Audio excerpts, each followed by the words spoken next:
everyone, I'm Sarah. I recently got married to my childhood love, and we now live in a beautiful house that my parents gave us as a wedding gift. Sounds dreamy, right? However, it was not like that just a month ago. We had to bear a lot of stress recently.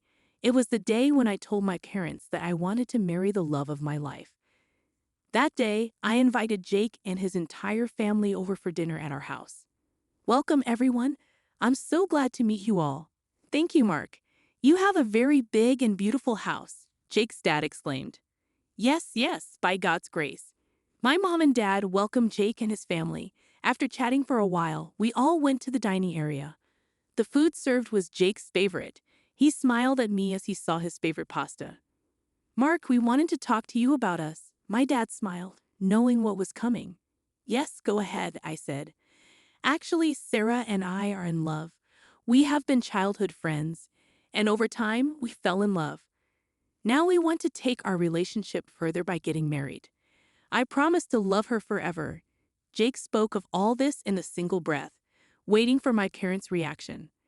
My dad remained silent, and I was so anxious about how they would react. After observing our faces for a moment, my mom and dad burst into laughter. Mom, Dad, why are you laughing? I asked. We knew it.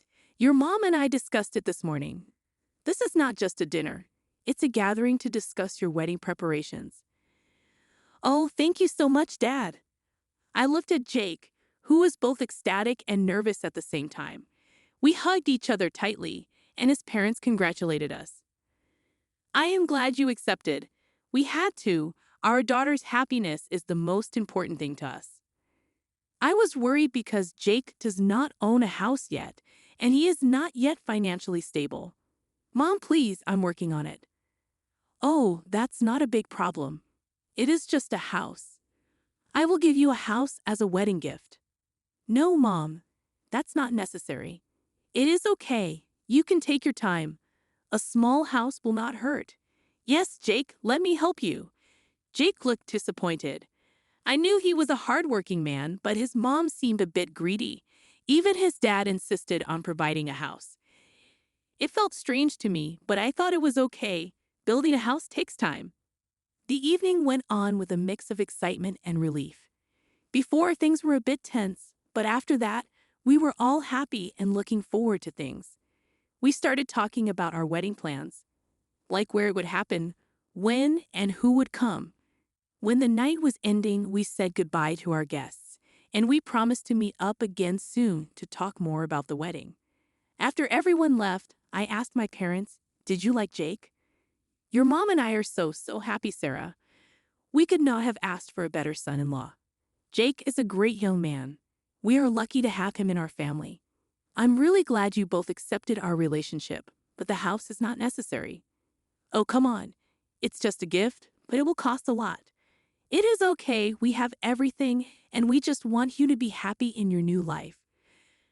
I could not argue with my dad anymore. He had a valid point.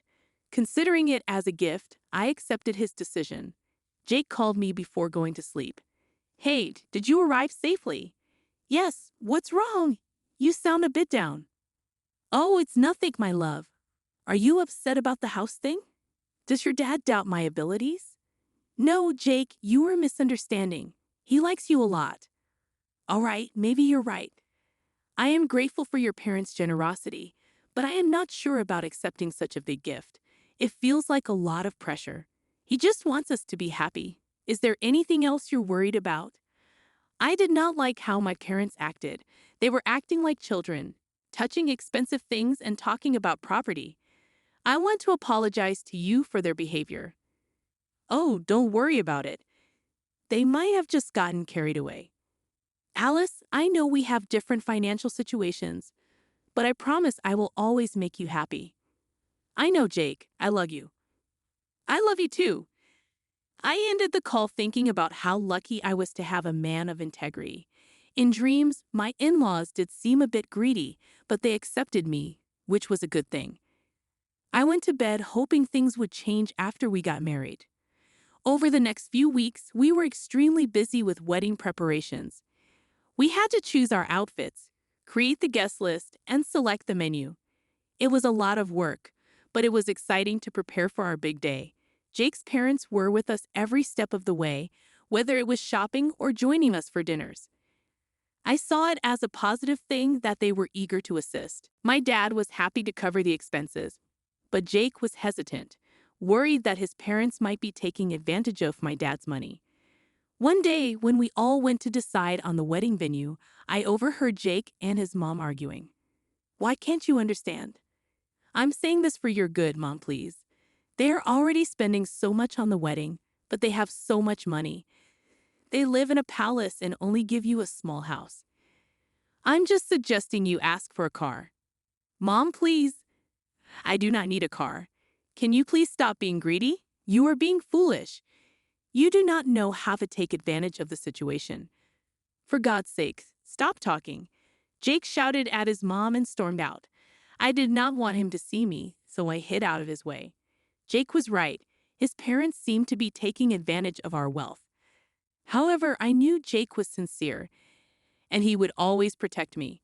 I decided not to bring up this topic and remain silent. The venue was truly beautiful, and I loved it. Jake agreed as well. "So, shall we book this place?" "Yes, but with one condition." I looked at him, wondering if he was going to ask for a car. Doubt started to creep into my feelings for him.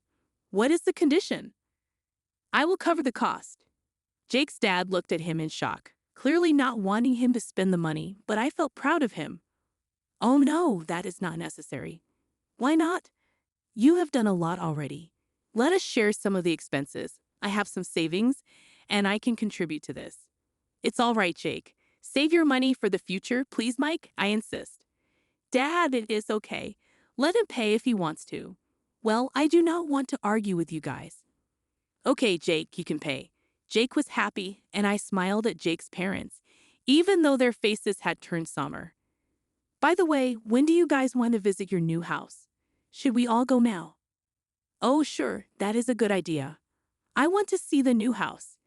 Jake smiled at his mom and said, "Mike, I think only Sarah and I should go. It has been a while since we have had some time together. If that is okay with you, could you please text me the address?" "Oh, sure, I will text you. Take care." And then we went to see the house. "Why are you being so romantic today? Anything special?" "Nothing." "Then why is this going alone and all that?" "It's because of my parents. I do not want them to see the house." "Why are you being so mean to them? Are they not your parents?" "No, I am not. You do not know them. I have seen them since I was born. Maybe you will get to know me after marriage." Okay." We got to the house, and it made me happy because it looked perfect. The sun was setting, and it made the place look warm and pretty. When I walked in, I felt excited, and the view was absolutely beautiful. Inside the house, Jake was waiting for me. He was down on one knee and looked emotional. My heart started beating fast when he said, "I know you already have said yes, but can you promise to be with me forever?" I looked at him with tears of happiness in my eyes and said, "Of course, Jake. Why would I not want to be with you forever? I cannot wait for the day we get married and start our life together as husband and wife." Holding hands, Jake wrapped his arms around me, squeezing me in a warm and loving embrace. We had just spent a few hours at what would soon become our new home, and the excitement was palpable. As we headed back, we could not help but dream about the life we were about to embark upon together. Time seemed to fly by, and before we knew it, the day of our fairy tale wedding had arrived. It was a day filled with joy, laughter, and the promise of forever. Surrounded by friends and family, we exchanged vows and began our journey as husband and wife. After the reception, we all gathered for a delightful dinner. "This is like a dream come true, isn't it?" I asked. "Absolutely, Sarah. I have a special wedding gift for you both as a newly married couple. It is the perfect time for you to escape from the hustle and bustle of everyday life and simply relish each other's company in the breathtaking romantic destination of Hawaii." "Oh, Dad, thank you so much. You always manage to surprise us." "Mike, it would have been wonderful if it were a family trip." "Well, we will have that too soon, Mom. So, Sarah, when do you think we should move to our new house?" "I'm eager to start this new chapter in our lives." I feel the same way. Our new house symbolizes our future, and I cannot wait to begin this journey together. But perhaps we should make the move after we return from our honeymoon. Jake nodded, considering my suggestion. Yes, that does make sense. Or Martha and I can go ahead and help you set up the house, Jake's dad said. I don't think that is necessary, Dad. However, his dad insisted persistently, and after some discussion, Jake finally agreed. Ethan and I were excited when we got on the plane to Hawaii. The plane ride was amazing. We could see the beautiful blue ocean and the green islands below us. We couldn't stop looking out the window, and we felt more and more excited as time went on. When we landed in Hawaii, the air was warm and kind of humid. It felt like a whole different world. There were lovely smells from the pretty flowers around, and we could hear the waves gently crashing on the shore, which made us feel relaxed. We had so much fun in Hawaii. We went to some really clean and nice beaches. The sand was so soft, like walking on clouds. The water was clear, and we swam and looked at the colorful fish underwater while snorkeling. It was like being in a dream. We arrived at the hotel for dinner. It's time to leave already? Yes, the days have gone by so quickly, but I'm happy because we are starting a lifelong adventure. Yes, me too. Suddenly, Ethan's phone rang, and it was his mom calling. We wondered what could be happening. He put the call on the speaker. Hi, Mom. How are things going? Hello, Martha's son. Can you please come here? What happened, Mom? Our flight is tomorrow. We will be there soon. We have been arrested. What? We were shocked. How? What exactly happened? I don't know. We just went to our new home, and suddenly, officers showed up. I could not give you all the details over the phone. Please come here. Okay, we are on our way. After Ethan hung up the phone, a sense of urgency and concern filled the air. Ethan, what could have possibly happened? Your parents getting arrested is so unexpected. I have no idea, Alice. This is strange. We need to get to the bottom of this. With hurried movements, we left the hotel, their romantic evening interrupted by the unsettling news. We started our way back home. Shall I inform my dad? He can help. No, it's okay. We should not trouble him much. It is okay, they are family anyway. Cops will not allow him. We will reach there soon. I will take care of it, just a few hours. Okay. Do you want to tell me something? I can sense that something is going on in your head. Do you not want to share it with me? You know me well, Alice, but I cannot tell you today. Believe me, you will get to know everything when we get there. Okay, maybe you are right. I will keep some patience. We reached my in-laws. They looked worried. My husband, Ethan, saw a police officer, Mr. Robert, there. My in-laws looked puzzled and relieved, but Martha, not easily calmed down, asked for more details. Can you please tell us what happened, Ethan? Yes, Mom, but let's leave first. We can talk comfortably at our new home. So we all went to our new house. Ethan opened the door, and we all went inside. My father-in-law looked around at the beautifully decorated house and asked, "Whose house is this?" I was surprised by his question. You don't know? No, it's so nice. I wish Mike had given you this house, Martha. This is trespassing on his property with suspicious items, Ethan. Why would you do something like this? Do you not care about us? Do you want us to get arrested? Mom, both you and Dad have taken advantage of my wife's wealth for long enough. I tried to set boundaries, but you were never willing to listen. So are you okay with us getting arrested? Ethan's dad questioned. Dad, of course not. Regardless of how money-focused you may be, you are still my parents. Since we met Alice's parents, you have taken advantage of their generosity. Ethan, are you still thinking that way? Alice is here now. At least consider that. But what about that incident, Ethan? What happened? Remember when we were planning our trip to Hawaii, Alice? My mom and dad insisted on setting up a house for us, but it was not because they genuinely wanted to help us. Then why did they want to do it? My parents wanted to claim the new house for themselves and live there comfortably. No, that's not true, Mom. I know you both very well. Please let me finish. Ethan continued to narrate the exact incident and his parents' real intentions. As the surprising truth came out, my in-laws appeared guilty. Ethan continued, and even though the house was locked, my dad tried to force his way in. He did not even consider calling me before attempting to break the lock. As Ethan explained everything and my in-laws' real intentions, they appeared guilty.